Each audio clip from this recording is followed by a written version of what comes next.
Let's talk about Deja Vu, not the Beyonce song. Let's talk about Vujade. I don't know her. Mm-hmm. No. How do you describe that feeling when you have it? Like, how does it feel in your body? It feels like trickery.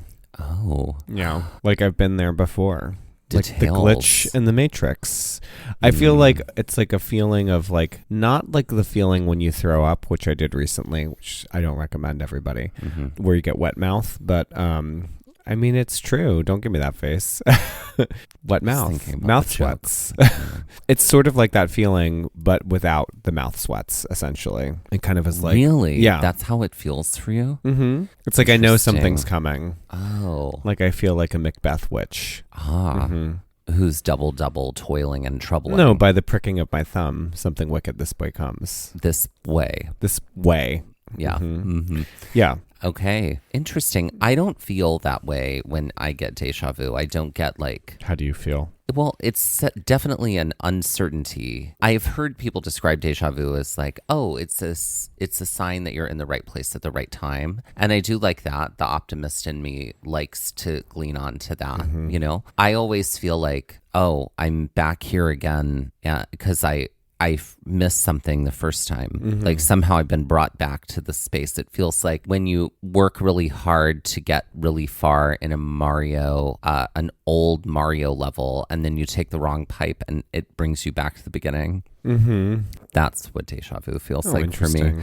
So yes, do you get deja vu on the trail ever? Only if we've done it before. I feel like, right. I don't think I've ever had it specifically where I have felt it deep in my bones, but if we've been on a trail before, there are anticipatory moments. Like I'm thinking about Long Point in New River Gorge, which we've done before multiple times. The only other thing would be like, oh, this feels like this other park. Yeah, that happens a lot. I would say you get on a trail or we get on a trail. It feels really similar to a trail in another park. Yeah. And it does remind me of that. Yeah. Though I wouldn't call that full on deja vu. No, I think it's just recollection. But sometimes, yes. Or I think sometimes I would describe if I do get real deja vu on a trail, it's more just rooted in frustration of I'm looking at the same thing still. And I feel like we've been walking for miles and miles and nothing is changing. Yeah.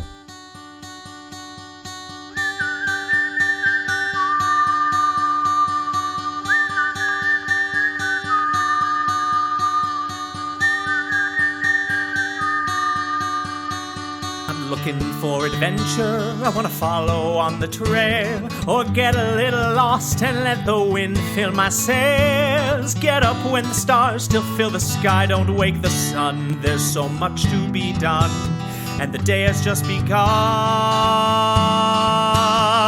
Go where the postcards are real, you can feel, you can open your eyes and open your heart when you gaze at the national park. Follow you there. At the national park. At the national park. Follow you, I'll follow you there.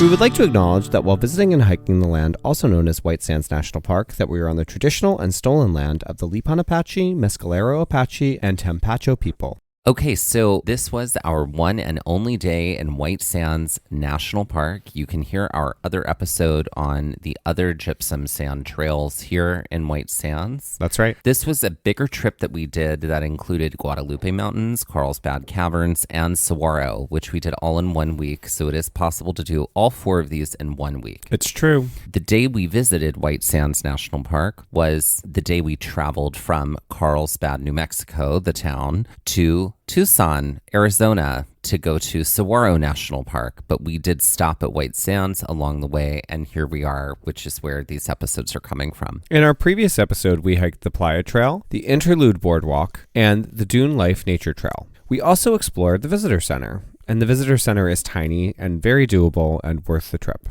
In this episode, we head out to the end of the park road in White Sands and hike the full loop of the Alkali Flat Trail, a 5-mile loop, the longest trail within the park. Everything we will do in this episode was on the same day as everything we did in the previous episode. Thus, White Sands is absolutely doable in a day or even half a day. Okay, so we had just finished the Dune Life Nature Trail, which, well, technically we hadn't just finished it. What we had just finished was the Interlude Boardwalk, because we did report on those in our episode on the Gypsum Sand Trails, a little out of order than what we actually did them in. But we just finished up the Interlude Boardwalk Trail. And Becky mentioned that we had basically done everything and that the only other trail was a large 5-mile loop called the Alkali Flats Trail. And Becky shared that it was just going to be a lot of the same thing and that she didn't need to do it. But if we wanted to, we could. So what was going through your mind at that time? I think when you encounter a park where there's less to do than you think, I'm always sort of like, well, what else could we do? Because I'm like, there's definitely more to do here, right? And we haven't encountered too many of those parks, but I think the person who likes to walk and hike within me was like, let's do the 5 miles. It's not that hot right now. It actually feels really nice considering we had just come from like Marchy, April, New Jersey weather, which is often damp and still very cool. So I was like, let's do it. That's where I was. What about you? Yeah. I was on the fence because we had 3 previous days of full hiking days, like up to this point. I think I was tired and I knew we still had like 4 hours to drive. I was like, oh my God, are we going to hike this 5-mile loop? Because hiking on sand dunes, it had been our experience up to that point because the only ones we had done at that point was Great Sand Dunes. No, we hadn't done Indiana. Oh, and we had done Indiana Dunes, but we had not done Death Valley yet. No. But sand dunes are dunes of sand. And so I was a little bit like, well, is this going to feel as exciting as doing 5 miles like of incline and decline through a cascading landscape, or will it just feel like a lot of the same? So I was a little bit on the fence, but we decided that we were just going to get in the car and sort of head out to the trailhead just to see how we felt, and then we would decide. So we drove the park road, which turns into a sand road to head out to the trailhead. And I say trailhead in parentheses because it's like, it's a sand head, really is what it is. So again, White Sands is literally enormous sand dunes made of gypsum sand. So when Becky said it was a lot of the same thing, it was quite literally a lot of the same thing. We arrive at the parking lot and there weren't a ton of cars, and we park and I get my bag on, and Becky and you have resolved that, okay, we're going to do this trail. Mike's ready to go. I guess we're going with him. And you did. You acquiesced. And we take some time here once we've fully decided that this is what everybody's doing, to restroom, to snack, and to get prepared to head out. We walk to one end of this sand parking lot area. We walk through quite a bit of dunes on the way there that are way taller than us. And then we finally spot the place where we are supposed to start to do this loop. It requires us to walk up and out onto a dune to reach the first marker on the top. And the park's way of keeping hikers on this trail, that I'm going to say in quotation marks, is these markers in the sand. There are these markers that you can see throughout that are making sort of a loop. Yeah, we encountered this on the Dune Life Nature Trail too. Right. Though this was a bigger loop, so you can still see most of them, but I mean, it's kind of like it's not a perfect circle. It's like an oblong oval shape that it goes really far out and then turns. So you can kind of see the furthest one out there. You can see most of them. But you can also, like, at a certain point too, you can see where people are making the bank to turn around too. Everything is so open, so there is a lot of visibility here. Yeah. So how would you describe this landscape? I mean, it just felt like very cinematic. Oh, yeah. Yeah. Like, this is the desert look that comes to mind when you Google images of desert, or when people talk about being stranded in a desert. Like, this is kind of what that looks like. It's just dunes with like, but it's all white too. And it's all white, and it's, you know, mountains in the background, but it looks like the dunes just don't stop. Right. So sunblock, everybody, because just like snow, this white is reflecting up at you.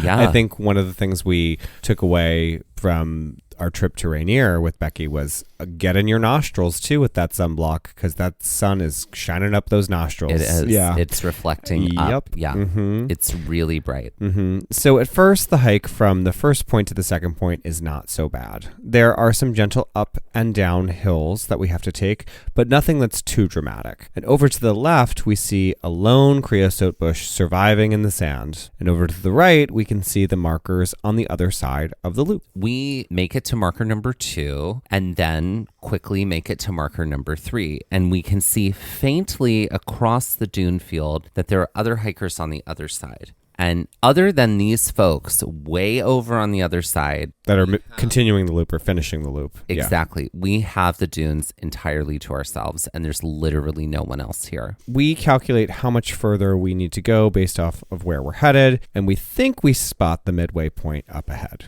And with that, let's take our first break. Hey y'all, it's Dusty and Mike with exciting news. That's right, it's our episode finder. It's all about making finding our episodes even easier. Want to find more episodes about hikes in Shenandoah with over 10 episodes across 2 separate seasons? It would have involved a lot of scrolling and searching. Now, with our episode finder, you can find all those episodes with a few easy clicks. That way, finding an episode on Yosemite from season 1 is just as easy as finding an episode on Zion, Yellowstone, and Haleakala, all in separate seasons. With over 275 episodes in 35 different national parks, our episode finder will add ease when finding out more about hikes in these spaces. But it's not just about hikes by national park. We've categorized our entire library so you can find hikes by state, hikes by terrain, and hikes by difficulty. And all of our Trail Mix episodes are there too, so you can easily find our science-based episodes, interviews, and more. Planning a trip to Colorado and want to hear more about our adventures there? Want to grunt it out on some really tricky trails or learn more about glaciers, grasslands, and mountains? Just click the link in our show notes or on our Instagram bio, and it pops right up. You can also head directly to our website and look for the episode finder at the top of the navigation bar. Conquer one hike in one national park, one park at a time, with just a few clicks with our episode finder. Happy trails! Okay, so we're playing walk run again, and how does this game work? We give each other a topic or an item that either walked so something else could propel and run, or we give the other end of the spectrum, like what walked so this item could run, essentially. And we or both thing or we person. can we both give the answer. We both give an answer, right. And it like leads kind of unlocks, where your brain is thinking, how your psyche works. So, okay, I have one. Okay. This is content we don't necessarily partake in all the time unless we're over at certain people's homes. But Bluey, what walked so that Bluey could run? I feel like Wishbone walked so Bluey could run. Interesting. I mean, that's a real stretch, but it's dog related. Mm-hmm. And it's dog related content that feels like that maybe ran so something else could have jogged, which is something I've heard. So then that Bluey could have run. Interesting. So let's say that Wishbone was I feel like that's also maybe misplaced because it is cartoon-based entertainment. That's okay, but no, I like where your brain went there. So Wishbone was walked so that Bluey could run, but I feel like there's a jog in there somewhere. My answer was Blue's Clues walked so that Bluey could run, but okay. I think that's because they're blue dogs. They're both blue dogs, but I mean, they are not the first 2 blue dogs that have ever existed. No, there have been other blue dog characters. Sure, that's what I would say. Okay, what ran because of the Jetsons? Oh, so now since our theme is cartoons. The Jetsons walked so that what could run? Yeah. Immediately comes to mind for me is Lost in Space, but I think they might have come out around the same time, the original Lost in Space. I don't know if they came out at the same time. I'm going to assume the Jetsons came out earlier than this, but I think the Jetsons walked so that the Brady Bunch could run. Because those are the same archetypes. I guess so, yeah. I mean, it's not the 3 kids and the 3 kids, but it's or essentially... divorced parents. Or, none of that. But we have a maid. But there's the maid and there's the I don't know. The parents feel very Brady Bunch coded to me. I would say that Futurama ran. Oh, because the Jetsons walked. the Jetsons walked. I feel totally, like they took a see lot. that. Mm-hmm. Totally see that. Yeah. And that's walk run. Okay, so since the geological characteristics of White Sands National Park are so special and specific, we're going to go over how these dunes formed and how the area we are hiking in this episode, the Alkali Flat Trail, is connected to all of it. Now, we did just do a deep dive in our trail mix episode of Wildlife of White Sands. So do go listen to that and hear the full report on why these dunes are covered in gypsum. But we're going to do this like a game, and we're going to see how much Mike remembers. So, Mike, all you have to do is... you'd be the teacher everybody hated. I just want you to know that, because I hate you right now. No, but I think you're going to remember more than you think. Okay, great. Okay, so just sit back, and we're going to fill in the blanks and see how well we do with this quiz. Okay, are we ready? Okay, so it all started 250 million years ago when all of the land on the Earth was connected, and that was also known as... Pangea. Yes, exactly. So during this time, the area that became the southwestern part of the U.S. was covered by the Permian Sea, but there was one very important characteristic about the sea. It was very what? Shallow, like you. Yes, exactly. And during this time, the Permian Sea was covered in this mineral. What's gypsum? That's right. And that mineral at that time was in what form? It was dissolved. That's it was right. Liquid. It was dissolved. It was in water. But then millions of years later, the tectonic plates started shifting, and out of the earth, these shot up. The Power Rangers. The mountains. Yes, the mountains. And then a few million years later, these mountains began to pull apart, creating two ranges. And what were those ranges? The Sacramento Mountains and the San Andreas. San Andreas. Mountains, yes. Okay. And between these two ranges, there was a basin called... The Playa. No. The Permian Basin. No, it's the Permian Sea, but it is called the Tularosa Basin. So soon, deposits from the Rio Grande closed off the basin, causing this lake to form. And what was the name of that lake? Lake Otero. That's right. And then rain and snow would take what mineral down from the mountains and bring it down to Lake Otero. What's gypsum? That's right. But millions of years later, Lake Otero began to what? Evaporate. That's right.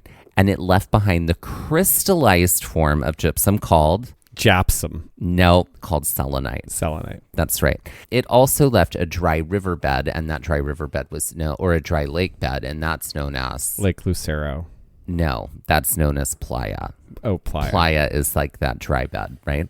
So then the leftover gypsum was carried by what? Creating the dunes and polishing them and giving them their white color. What's the wind? That's right. And after this cycle with the mountains and the gypsum being brought down into the basin and the evaporation continues with this lake that still exists today that contains only a little bit of the water from the original Lake Otero. What's Lake Lucero? That's right. See, you nailed it. Look at that. You did it. You got it. Pop quiz hot shot. That's right. So we are on the Alkali Flat Trail, and the Alkali Flat is actually what they call the dried up Lake Otero is called now the Alkali Flat, which is this 5-mile loop that we're walking. And we basically have the entire place to ourselves. It's true. It is a little bit of that game we had to play on other trails where it's like, I see the next marker and I can kind of, not from exhaustion and not even from like, it wasn't incredibly hot. It was warm for sure. But like just for like sanity purposes, it's like, oh, there's the next marker. We can get there. Look, we're going to just keep moving and then we're there up and there's the next marker. Like it was a little bit of like I Spy because they're just thin poles. Yeah. Yeah. And it definitely broke it up because, you know, I think I could never do this in the heat, like in a real serious heat situation. No, and you shouldn't. And it was warm, but it was not hot. No, it was like, I would say upper 70s for sure. But again, the sun is beating off of these white dunes onto your body and the heat is just kind of radiating up. So it's definitely warm. It definitely was strange to be out here alone. And I'm imagining it's got to be very, very neat to be in the dune field in like if you have like a full moon, just because like the moon coming up and reflecting off of, or the light of the moon like bouncing off of the dunes has to be beautiful, like, and ghostly. So randomly while we were out here, we somehow had cell phone service because I remember answering a phone call in the middle of this hike. It was very strange to suddenly have cell service. That happens sometimes, but usually it's when peaks are involved. Sure. But it was strange to have cell phone service out in the middle of this. So we perch here at the center of the loop for a few, and we have a snack and we refuel. And we can see where we're headed next, which is we're just continuing. It's like one loop around. We're continuing to loop around to the right. And when I say it is, again, looking out in the distance, and it's just white sand for literal miles in every direction. As we're sitting here and staring kind of into the distance of dunes, we are sort of at this like edge marker point that has like a do not enter sign basically past this point. Like the Alkali Flats sort of butts up against like what is a test field for the nearby Air Force Base. So, and again, we talked about this in the last White Sand Dunes episode. They do missile testing and ballistics testing here, and sometimes that closes the park road. Like you can't actually get into the park. This is like, do not go past this point. There could be unexploded ordinances here. So that was really interesting to have that kind of moment butting up against a park. The only other time I can feel like that has felt somewhat similar is Joshua Tree. Because like 49 Palms is right there, which is a big marine base. White Sands is quite big, but the part that people can go to is quite small comparatively. We do have the snack moment here kind of at the middle of the trail. And it is interesting, again, as we're getting out to this point, we can see the other kind of arm or the other edge of the loop, and you can see people. Like there were people ahead of us most of the time, but we can see them looping back towards the parking lot. It's nice to have a visual clock of someone else moving in the dunes, even though we, for the most part, are surrounded by nothing but gypsum sand, essentially. After taking a moment to regroup, we reset and we continue to head to the back half of this loop. Everything is going almost exactly the same as it did in the front half until we reach a major dune hill, which didn't look like it was going to be a major dune hill from where we were standing before, but it is big and it is a lot. Yeah. And there's no way around it. And the only way to continue is to go directly up and over. And with that, let's take our next break. Ladies and gentlemen, please welcome to the stage Anna Mary Way. Mm-hmm. Okay, so Anna Mary Way. I think she's sponsored by a whey protein powder because she's a whey queen. She's a whey queen, okay. Yeah. And she's constantly on the go. So she's got to Constantly fuel on up the go. with her protein powder. That's right. Mm-hmm. It's her Anna Mary Way's Mm-hmm. protein. Anna Mary Whey protein. Mm-hmm. Exactly. For a gal on the go. For a gal on the go. That's Love and right. friendship and having it all. Exactly. Mm-hmm. I think she is like an 80s businesswoman queen.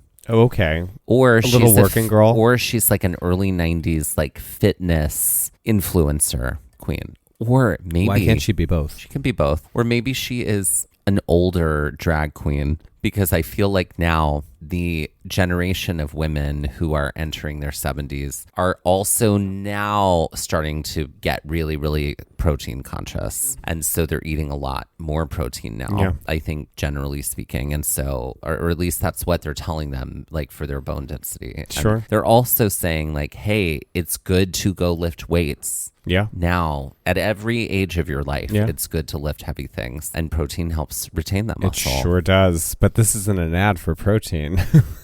Is it? Or is she? Or is she? Yeah, I mean, I think she could be a septuagenarian who is very protein conscious and is also just filled with joy. Like, she's a joy queen. She's like, we're going to work out together, and it might just be 5-pound weights, but we're going to kill it. And we're going to put on some slammin' like jams, and I'm going to lip sync for my life up here. Yes. I'm going to death drop and hopefully not break a hip. Well, I think too, she could say like, well, this is how you would death drop with like good for safety. Like, and we're going to care about like how we move matters. So we're going to death drop gently. Exactly. So I think it's a little Sit and Be Fit, if you remember that Oh, yeah. program. Thank Yeah. God for Sit and Be Fit. My grandmother used to do it. Yeah. I like this on a merry way, and she's got a protein powder. She might even have like pre-created little protein drinks and bottles that she peddles. And I think she lip syncs to Olivia Newton-John's Let's Get Physical. Absolutely. Yeah. I like that. She might even do like a mashup of that and do a Lipa's Physical, which is also a great song. So, ladies and gentlemen, please welcome to the stage. On a Merry Way. All right, Mike, are you ready for another pop quiz? I'm kidding. No. There's not another one. Please no. I've popped all I can as far as quizzes go. I know. The next thing is to pop a hip. Or Not if pop you a do roach. On a Merry Way's workout. That's right. That's right. Just 25 minutes a day. That's right. So we are on the second half of the loop, and we have encountered what is our first big dune of this entire trail system. Right, but we did not know it was going to be our first, meaning that There were would others. be more. The back half of this trail is a lot of up and down, we'll say. Oh my Yeah, God. yeah. Yes, that we did not anticipate. And so we'd gone about 3 miles, so we had about 2 miles left. There was no avoiding this. Yeah. Because it was either Turn go back the way we around. came and walk longer, Yeah. or just bound Hoof up. it. Right. Yeah. So we slog all the way up to the top of the dune. And it was hard because it's fully exposed, of course, as we know. It's literally like the sky and white sand and mountains in the distance. I remember like our boots just kept getting buried in the gypsum sand with like every step we took. And like I had gypsum sand in everywhere. Oh yeah, there were a few times where it was like, I'm gonna actually like stand in like tree pose, take my boot off and shake the sand out. Yeah. It was fruitless though. Oh yeah, because Yeah. just more would get in it. We make it to the top of the dune. We see what is ahead of us, and it was literally like for the next 2 miles, Incline, decline. we're gonna have to grunt our way up a whole bunch more of these very tall dunes. And there was kind of no way around it. It was either just like go straight across the center of them. You could maybe hug the side of it if you wanted like a little bit less, but You could angle up too. That was you some could things angle up. That was like, another option. It was like, okay, we're not gonna like go barrel straight up it. I'm gonna like come around. Like I see where the marker is up at the top, and I'm gonna like go a longer distance but for less grade, basically, is what was another option we had. We all make choices on each of these dunes. I don't know that any of them were the best choice, but we all do different things. Yes. Becky uses her poles to gently make her way down. Dusty, you went down on like an angle and tried to go up like the shortest side of the next dune. And it was just as successful as going up the tallest section, you know? Yeah. I think finally I gave up and was like, I just have to bury my feet with every step and just sign up for getting sand everywhere. I did have a lot of fun bounding down them. Like I just was like healing in and like living my best life. I was like, because it was soft. There was no danger here. No. Of like really, really hurting yourself. I mean, you can hurt yourself anywhere, but I just was like, great, this is a lot of fun. I'm just going to make the most of it, and I'll deal with the sand in my boot, the gypsum in my boot later. We'll get it out later. Yeah. We were not wearing gaiters, unfortunately. So we knew it was going to end up everywhere. Kind of, even with gaiters, I feel like it would have gotten in there too. Yeah. We do this for a few dunes, and finally we are like, this has got to be the last one, and we make it up to the top of this dune, and we look out and we see what? More of the same. Exactly. Literally. Exactly. Just more of the same. Yep. And we were like, oh God, okay, here we go. So Becky decides she's going to go along the side to try and make it a little bit of an easier go for herself. I was doing my best to sort of like go down sideways as you were describing. Yep. But this was when I decided to just abandon it. And I was like, the most direct way to tackle these is just to go straight up and straight down and dig the heels in Just when like you me. needed to. That's right. And it was an effective method. I think I also am like, I live for the uphill. The downhill is not my favorite, but here the downhill was fun.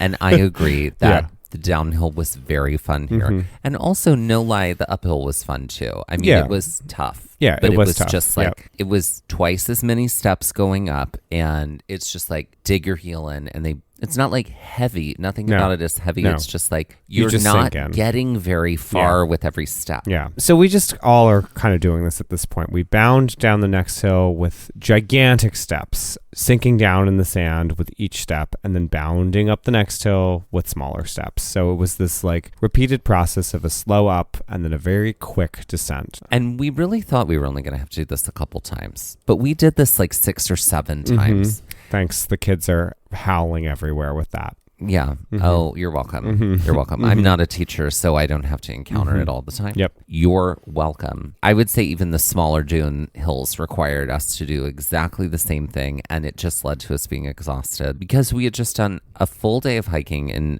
Guadalupe Mountains the day before that. Carlsbad Caverns we did all day the day before that, and before that we did the longest hike in Guadalupe Mountains on our first day. So yeah, we had a lot going on. We did. Yeah. Tired.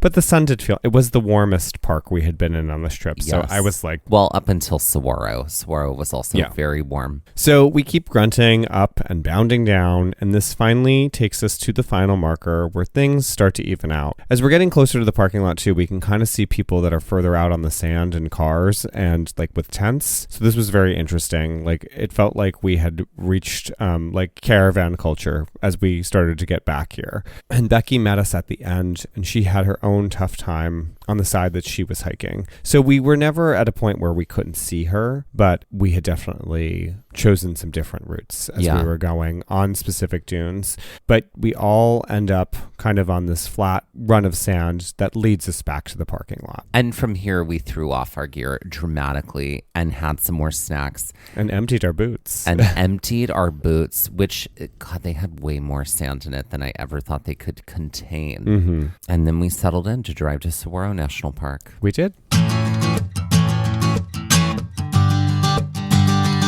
All right, let's put the Alkali Flat Trail on the Karen Stone scale. Great. I'm going to give it a 6. Great. I'm going to give it a 5 because I thought it was tough, but it was like middle of the road tough. And it was, I know that it wasn't your favorite. I know I was the one that was like, let's do it. And I still stand by the fact that I had a lot of fun on it. I'd love to see it like, I'd love to do it like at a dusky time or dawn just to see how the color on the dunes is different, like with the sunrise or sunset. I'm sure that would be beautiful. I don't know. It just had a little bit of a jungle gym feel for me. Because you could bound down those hills very fast. I thought it sounded like you didn't enjoy it. Oh, That's no. how you were qualifying. No, I really enjoyed it. Oh, okay. I didn't find the detractors to be enough to give me a higher rating. Certainly not. Yeah. No, I get that. The I just think the uphill was tough. That's what I'm saying. Yeah, like that's fair. Because, when it comes to difficulty, that was the difficulty. So 11 out of 20 Karen Stones. Great. And now let's end this episode with some Jeopardy-style trivia. All right, Jeopardy-style trivia. It's time. I'm going to get us started today. Okay, great. I'm ready. My Jeopardy is titled Alkaline Trio. And it's all about the band Alkaline Trio. No. In this category, I will be giving you 3 substances. You're going to be giving me polyatomic ions, and I just have to be able to name them. That's right. I need you to remember them all. This category is going to, I'm going to give you 3 clues, and you're going to need to name 3 things that have an alkaline consistency to them, or that are heavy with alkaline. And so alkaline is a substance that has a pH greater than 7, indicating that they're basic. I see. Rather than acidic. And all of these things are things that are common and that the clues will help you to understand. I'm ready. So Alkaline Trio for 100. The category is soup, stock, basics. These 3 alkaline food items could make you cry, make you want to dunk or dip into dip, or could make you think about ants on a log. Oh, okay. Well, could make you cry. That's an onion. Could make you want to dunk or dip and dip. Is that celery? Nope. Or is it carrot? Carrot. And could make you think about ants on a log. Is that celery? Yeah. There Okay, you go. great. Soup, stock, basics. All alkalines. I don't get the connection of celery and ants on a log. What do you mean? Ants on a log is celery with peanut butter and raisins on it. That's ants on a log. In your culture and your raising and your childhood, I've never heard that before in my life. And As maybe a snack? true. No, I mean Oh. never. Well, welcome to the education of I'm Justin sorry. and Ballard. You said ants on a log, and I was like, I totally decided I would just that's get like everything a kid's else. snack. I That's think like that's like a. I mean, don't- it's like an adult snack, but it's referred to as ants on a log to kids. that may be your family thing. No, it's not. It's a very that is a culturally correct usage. Yeah. Okay. People trust use you. ants on a log. We're gonna look it up later. I trust you. That's fine. But It said I've pocket. never heard this before, and I'm not saying that it doesn't exist. Mm-hmm. I'm saying that I know the South never. That wasn't a thing. Okay, well, No, we were there we eating go. king cake. I would have called them frogs on the log if I was in the South, Well, but frogs aren't raisin colored. but they can be. I mean, I guess so. I love that Certain we have frogs. devolved into an ants on a log conversation in the midst of this Jeopardy. The first question of The Jeopardy. other thing I think of is like Aunt Sylvia, Aunt Patricia on a log. Ants on a log. That's aunts on a log. No, that's to you. Yeah. All right, for Aunts- 200. Aunts on a log. For 200. The category is salad bases baby. These three Yes. alkaline food items need a massage before eating, is rather peppery, and can make Popeye strong. Okay, what is kale? Mm-hmm. The third one is spinach. And then the second one is peppery. And so is it arugula? Yeah, you got it. Look at that. I love arugula. We all Love do. it. For 300, the category is Into the Woods Garden Stock Baby. These three alkaline food items found in the witch's wrap may be found as a side for corned beef, is an Italian herb, but also a garnish in many dishes, and is something that can change the odor of your urine. Okay, so the third one is asparagus. Mm-hmm. The first one, it's a side of ground beef. A side to corned beef. Corned beef, is it cabbage? Yep. So cabbage is, and the second one is, An herb that's Italian typically, and it's also a garnish in many dishes. We had it in the quinoa tonight. oh, is it parsley? That's right. There Look we at that. go.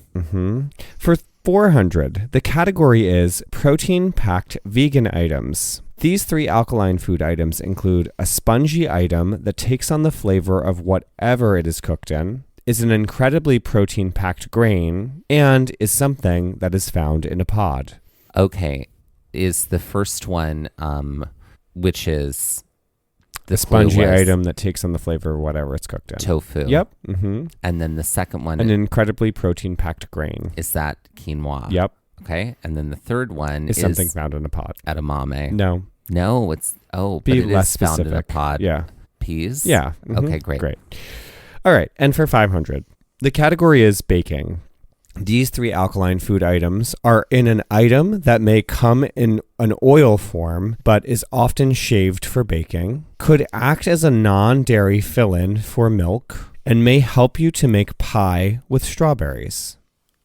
Okay, so the first one is coconut. Mm-hmm. Okay, that is comes in oil form, but it's usually shaved for baking. Yep. The second one, which the clue was Act as a non-dairy fill-in for milk. non-dairy fill-in for milk. It's not evaporated milk.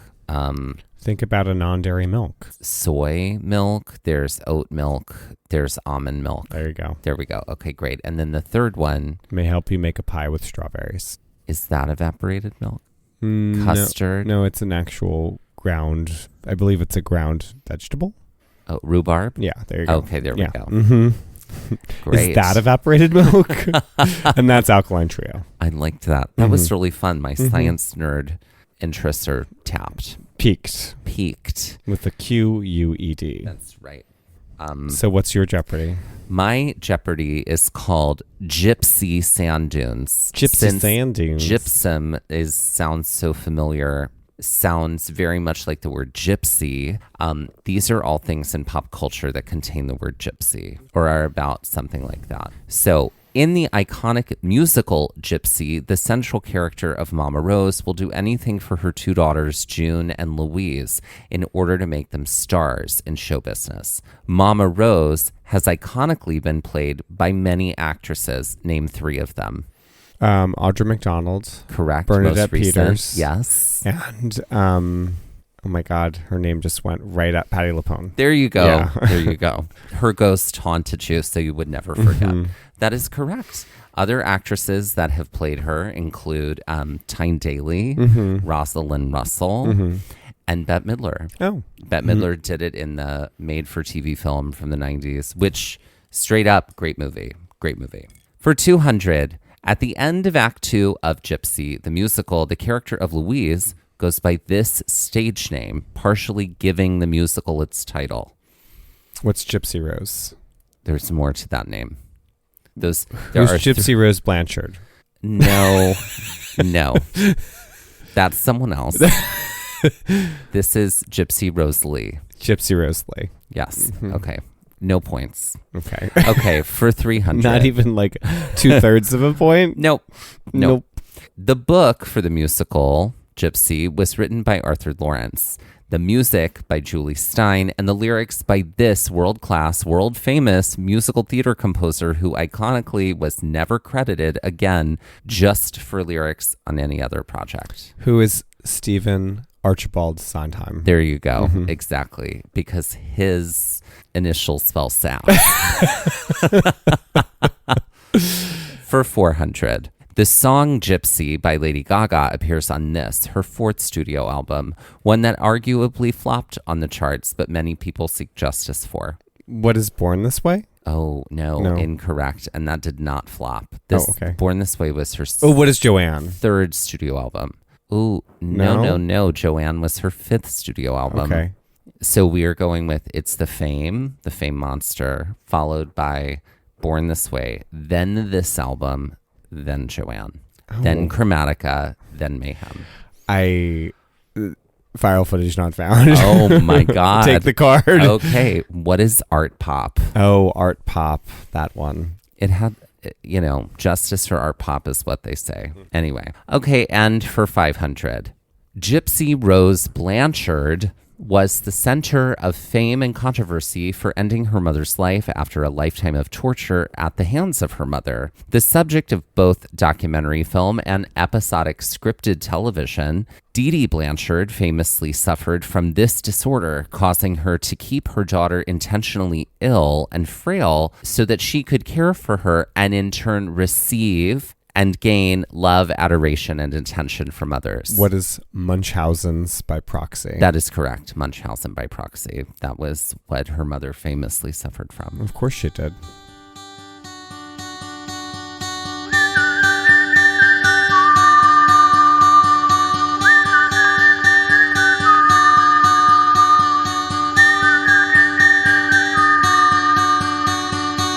Looking for more episodes like the one you just heard? Then be sure to check out our episode finder for episodes by park, state, hiking difficulty, and terrain, as well as all of our Trail Mix episodes in one helpful place. Click the link in the show notes of this episode, our Instagram bio, or visit our website to make your listening experience even easier. This has been Gaze at the National Parks, the podcast, and we're here to remind you to hike early and hike often, and that adventure is always out there. Gaze at the National Parks was created, produced, edited, and hosted by us, Dustin Ballard and Michael Ryan. To see images from this episode, follow our Instagram at Gaze at the National Parks. To contact us, email us at gazeatthenationalparks@gmail.com. And to find out more about the parks visited on this show, visit our website, gazeatthenationalparks.com. That's Gaze, G-A-Z-E. All original artwork featured on Instagram and on our website is by me, Michael Ryan. All original music was written and performed by Dave Seaman and Mariella Klinger, with Sean Sklios on guitar. Our music producer is Skylar Fortgang. We would also like to acknowledge that while recording this episode that we were on the traditional and stolen lands of the Lenape people, also known as New Jersey.